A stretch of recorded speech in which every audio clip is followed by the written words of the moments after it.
Alhamdulillahirrahmanirrahim. Pemirsa Satukan Sahaf Indonesia tetap bersama kami di Satukan Sahaf Indonesia dan masih berada di Masjid Islamic Center Jakarta. Nah, Pak Ustadz, ya, tadi kisahnya kayaknya terpotong sedikit. Nah, itu bagaimana kelanjutan Ibu Juju tadi terhadap ibunya? Silakan. Pemirsa TVRI dimanapun berada, Bunda, Ayahanda, ya, Satukan Sahaf Indonesia yang mudah-mudahan selalu dalam rahmatnya Allah Subhanahu Wa Taala. Saya lanjutkan dikit saja tadi tentang Juju, ya. Sesungguhnya ketika Juju membentak pada bentakan ketiga, menangis ibunya. Lalu apa kata ibunya? Ju, baru 3 kali mama tanya sama kamu, Ju, kamu sudah bentak mama. Coba kamu ingat, Ju, waktu kamu umur 3 tahun dulu. Coba kamu ingat, Ju, waktu kamu umur 4 tahun dulu. Apa yang kamu lihat? Apa yang kamu lihat? Pasti kamu tanya, Ju, sama mama, Ju. Mama nggak pernah bentak. Mama nggak pernah marah. Kira-kira dulu kita begitu nggak sama orang tua?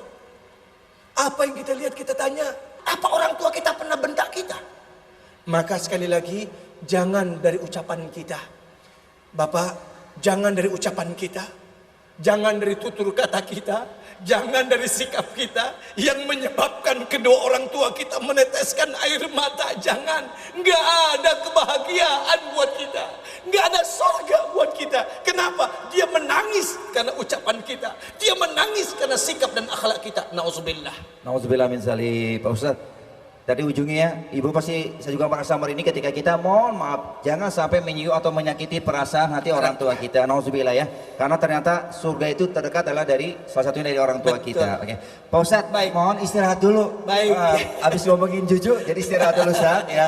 Dan juga pemirsa juga jamaah di sini, ini alhamdulillah kita juga hari ini ya dihadiri juga oleh guru kita. Ya, beliau ini sehari-hari juga ngajar atau tausiah tidak cuma hanya di masjid ini tapi juga hampir di seluruh daerah Indonesia. Kita panggilkan yaitu Bapak Ustadz Ma'arif Fuadi MA. Assalamualaikum. Ustadz, ini menarik sekali, ternyata mau ke surga itu nggak usah jauh-jauh. Nah, mungkin ada tambahan lagi Ustadz yang bisa dijabarkan, silakan. Assalamualaikum warahmatullahi wabarakatuh. Alhamdulillah wa sallallahu wa sallam ala Rasulillah Muhammad ibn Abdullah wa ala alihi wa sahbihi wa man ihtada bihuda.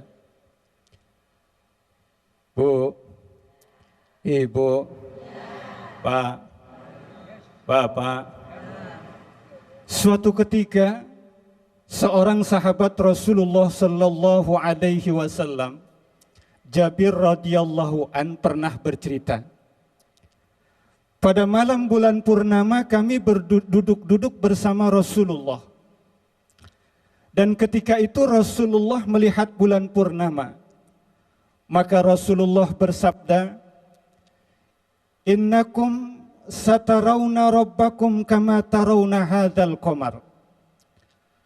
Kamu nanti akan melihat Allah, akan bertemu dengan Allah, akan berjumpa dengan Allah sebagaimana kamu melihat bulan purnama ini.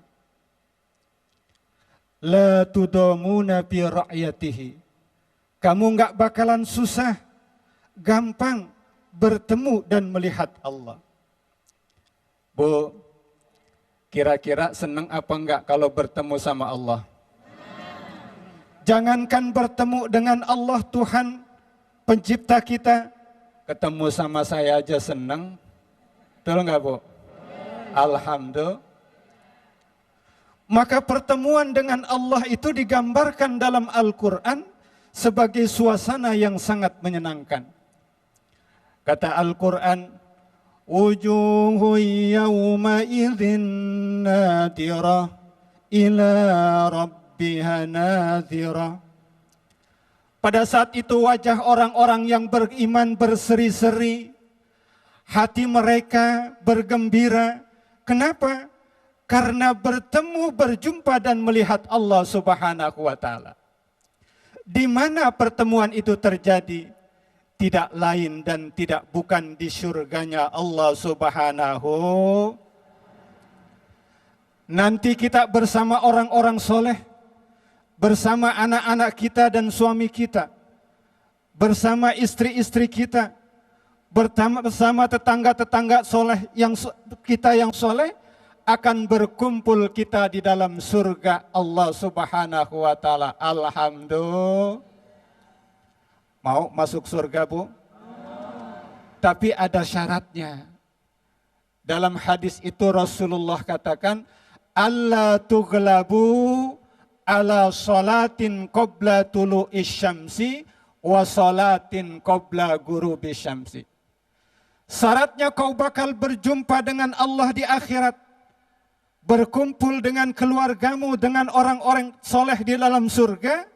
Syaratnya adalah jangan sampai ketinggalan dalam melaksanakan sholat subuh.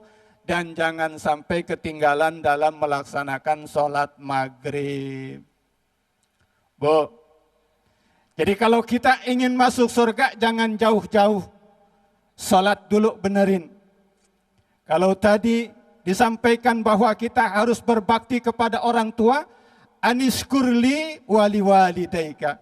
Bersyukur kepadaku, kata Allah, juga bersyukur kepada Allah. Bersyukur kepada Allah dengan melaksanakan ibadah kepada Allah. Cuman kadang-kadang Pak, Bu, kita subuh kesiangan, benar. Zuhur di perjalanan, maghrib kecapean, isya ketiduran. Benar nggak, Bu? Kenapa orang yang sholat subuh Allah jaminkan mereka akan masuk dalam surga? Oh, karena waktu subuh itu adalah sangat berharga. Dan berharganya waktu subuh melebihi daripada dunia dan seisinya. Rasulullah sallallahu alaihi wasallam katakan, "Raka'atani qabla al-fajri khairum minad dunya wa ma fiha." 2 rakaat salat sunnah sebelum subuh itu lebih baik daripada surga dan seisinya. Itu baru salat sunnahnya ibu-ibu sekalian, apalagi salat subuhnya. Iya Pak Ustadz, subhanallah ya. Ini ternyata kalau kita kerjakan amal-amal sederhana aja tadi, seperti kita sholat sunnah sebelum subuh atau qobliyah, itu melebihi isi dari dunia ini bahkan ya. Dan ternyata kalau mau ke surga itu mudah kok caranya ya sebenarnya ya. Nanti kita akan bahas lagi Pak Ustadz, juga jamaah yang di sini, juga pemirsa di rumah. Tetap bersama kami di Satukan Saf Indonesia, TVRI, Media Pemersatu Bangsa.